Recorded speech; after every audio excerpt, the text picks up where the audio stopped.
So I was just on Talksport discussing the monumental, earth-shattering news that David Sullivan has stepped down in his role as chairman and director at West Ham United amid huge allegations and a panorama documentary that is going to be coming out on Monday. So they gave me a little briefing beforehand. Obviously, I had to be careful what I said, but I said everything I could say without saying it. So I'm going to play this and we're going to come back and get deeper into the ramifications of this. So check it out.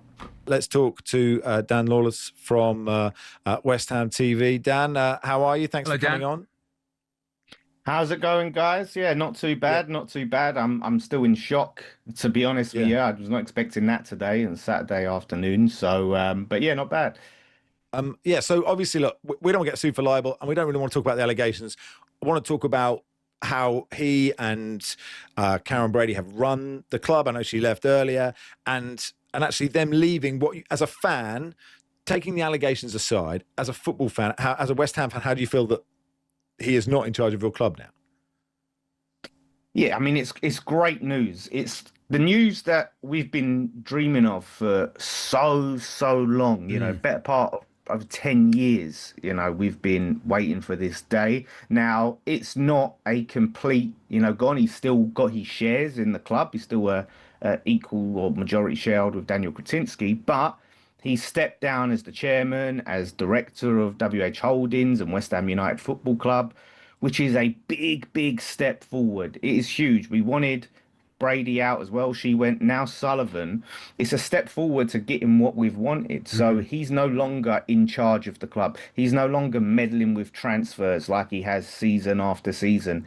He is going to have nothing to do with the operations of the club, and he has run this club absolutely shambolically year after year, and it is why we're in the mess we're in, because of how he's run the club, and the fact that he's been removed from any involvement is a massive positive if you're a West Ham fan. So I could not be more happier. Yeah, what I hear from West Ham fans is like sort of football has changed, right, in the last 20, 30 years, and how you have to run a club, and recruitment has become much more professional. And you look at West Ham's recruitment especially, and how that has been done and how shambolically that's been done. Yeah. And that has been such a massive, that is one of the biggest reasons, probably the biggest reason why you are in the Championship next year. Yeah, 100%. And one of the roles that they didn't write that he stepped down from was his role as director of football that he's made himself after we'd got rid of Tim Steidten and he took that over. He had interfered and meddled in transfers, the signing of players. He had his favoured agents that he would go to constantly. He would sort of pick players and just give them to managers. Big Sam confirmed that he would get presents where he would just go and find a player. He'd have his sons recommending players because they liked them on FIFA or Football Manager, and he would go and get players in that way. Yeah. And what it meant was we had a disjointed just transfer policy. We would have Moyes players, Sullivan players, Steidten players.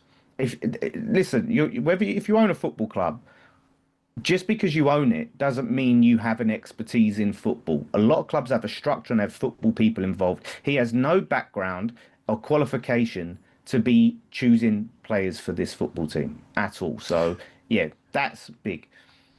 So what do you want now? Yeah, what do fans want now? New owners? Yeah. You want to be sold? What is it next? Well, this is what we're hoping, is that it is a step towards a sale. Like I said, it is such a sensitive thing to talk about, and there's so little we can say. But if you've got to go and deal with these sort of this situation, this legal battle, I mean, that we know it's a long taxing situation, really, and a costly one. So what we'd hope is that he would want to put his full attention on that and sell his shares. That's what I'm hoping, a full sale. We've got Daniel Kretinsky, who's been upping his shares to become joint equal ownership shareholder with Sullivan.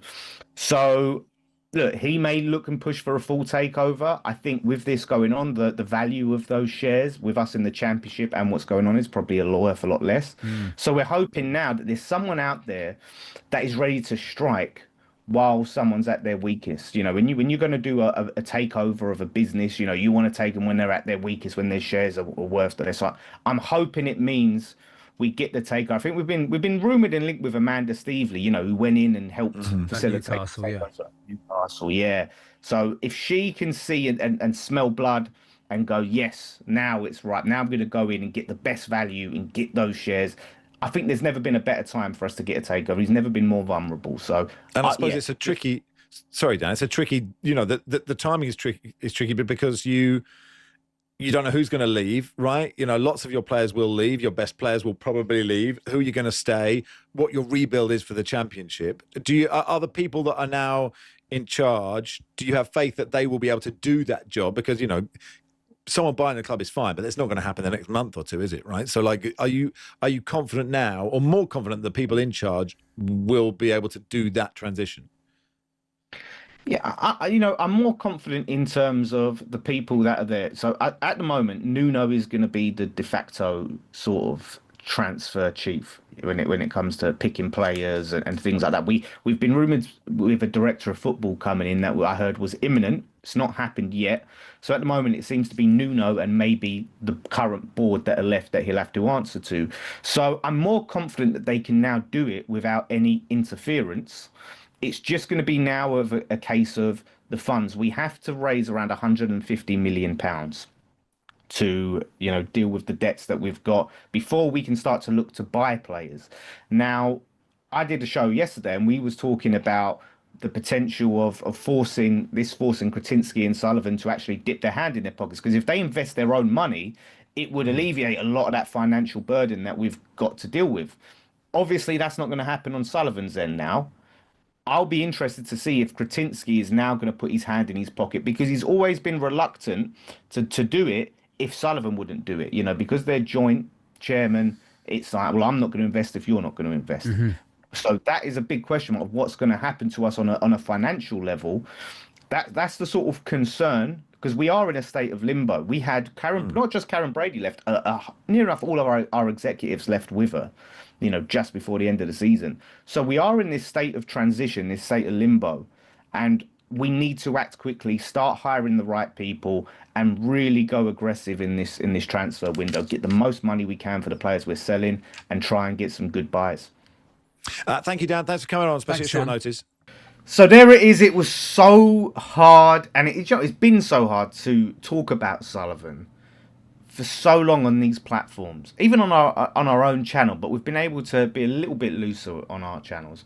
But when I was on Talksport and I'm rowing with Simon Jordan, who's defending Sullivan, even though he doesn't like Sullivan, and it's like, I'm just like, you don't know the sort of man that you're dealing with here. Like, we've known about these allegations, West Ham fans, for a long time now, and it's all finally coming to light. Now it's allegations. He's not been convicted, and all of that stuff. So that's something, but it's still a heinous thing to be linked with. There's been an account on Twitter, the Ripple Effect, that has been really doing a good job at sort of pushing for this. So shout out to them. But it's absolutely disgusting, what the allegations are.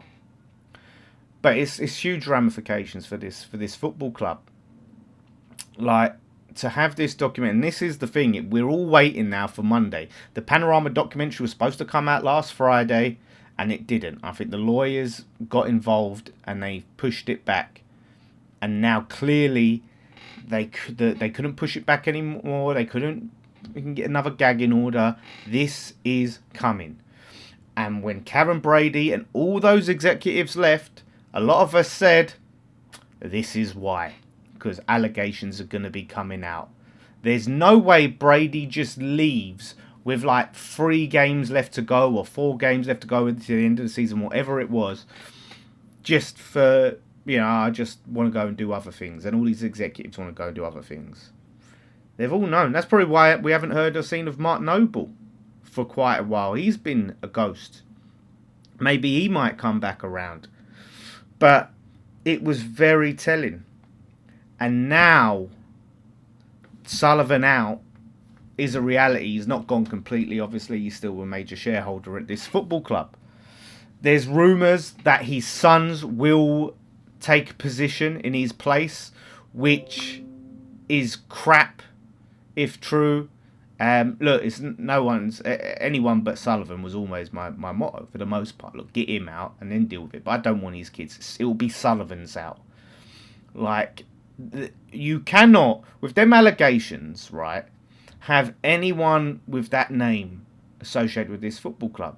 Like I said, even though it's all innocent and proven guilty and all of that stuff, because listen, I have to be careful because I'm sure he'd love to sue me. That just the Sullivan name right now, until he proves he's innocent, until he goes and does it in court, is tarnished. It's tarnished anyway on a football level.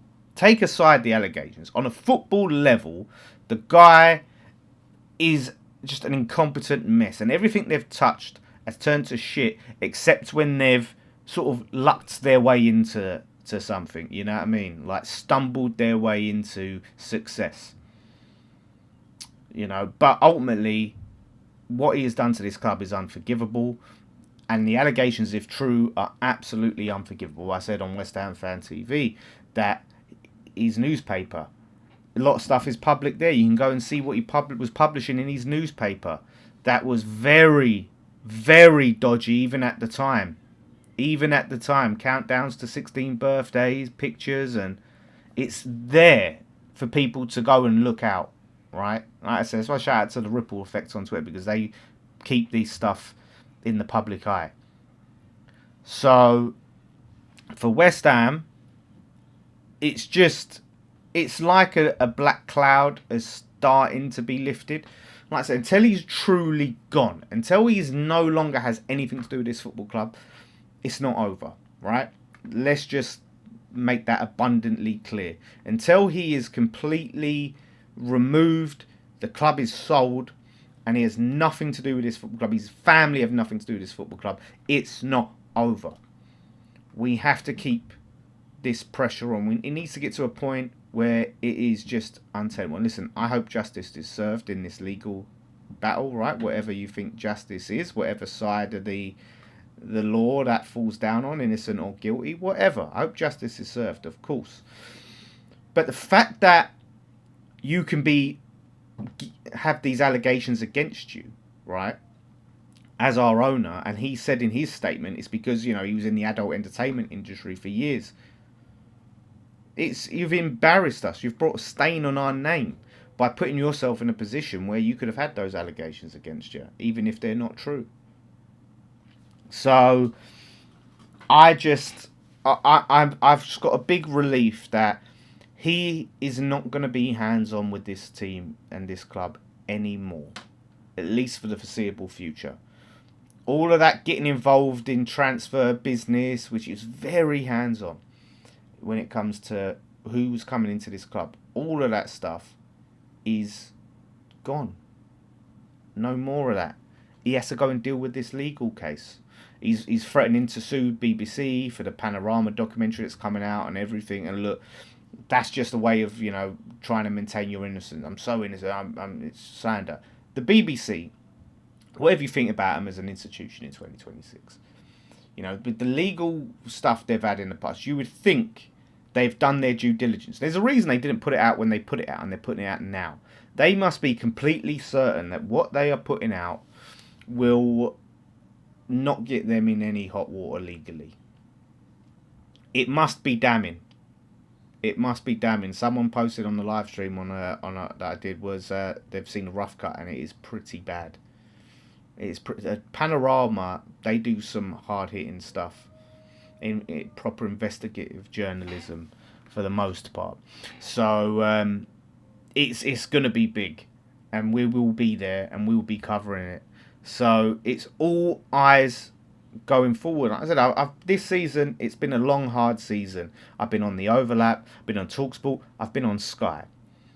And I've been literally just having to bite my tongue to not mention these allegations and not to talk about it. It has been so hard doing all these things, talking about Sullivan, and it's just like it's on the tip of my tongue. It's like almost there to come out.